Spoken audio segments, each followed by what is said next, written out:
Hey, everybody, let's talk about reading comprehension. If your child is dyslexic, meaning they're having difficulty sounding out words, they're going to have a lot of trouble comprehending what they read.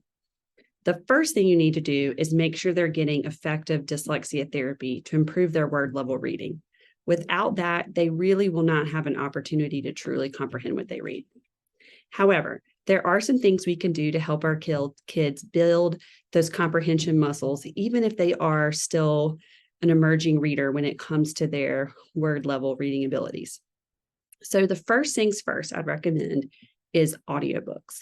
Audiobooks are an awesome way for a kid who's behind with their reading to be able to access fun, age-appropriate books that their peers are reading. So even if their reading level is, first grade reading level, they could still be reading second grade or third grade chapter books, whatever grade they're in, about interesting topics that their friends are reading, but they are just reading it with their ears. This is really essential because it's going to help them build their vocabulary, their background knowledge, and develop that love of reading. If they're always just having to read, especially if it's like kind of babyish stuff, because that's their reading level, they really are not going to enjoy reading and they're not going to get exposed to rich vocabulary. So they're not going to get all those benefits that other kids who are bookworms are getting. So that's the first thing, is get your kid listening to some books with some audiobooks. My second piece of advice is to try to help them visualize what they read. Visualizing is an amazing strategy for improving reading comprehension. What I mean by visualizing is almost like picturing what they read behind their eyelids, like they're trying to make a movie in their mind of the book. So some ways you can do this is after your kid finishes a paragraph, I'd start with the paragraph, you can ask them some questions. You can say, hey, what do you picture for that character? What colors do you imagine for them?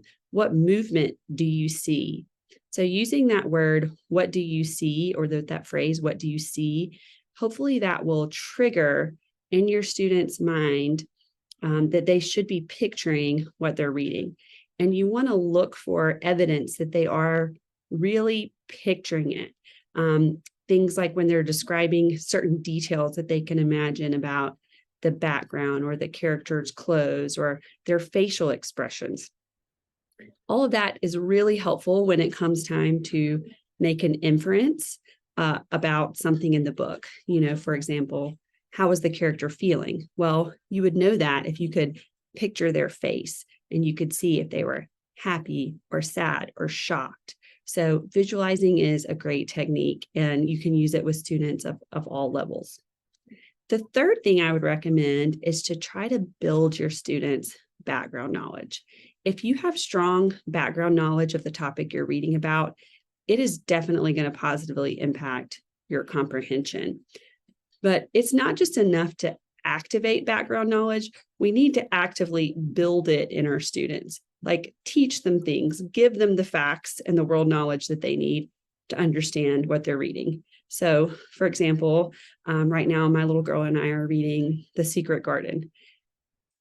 There is a lot of complex stuff going on in The Secret Garden.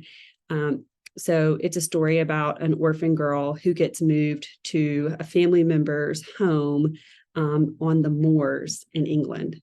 Well, that's something that's a word she's never heard. She's never been to England. She's never seen pictures of that. So when we encountered that reading this book together, we took time to look up a picture of what does that landscape look like. Nowadays, you can find videos of anything, a video tour of manor houses on the moors in England to really help her be able to visualize that environment. There's lots of other stuff in that book too, but that's just an example of something you can do if you're reading a book with your student. Really try to help give them that world knowledge through pictures, videos, maps. A documentary can be great so that they can understand it on a deeper level. Hope this helps. Happy reading.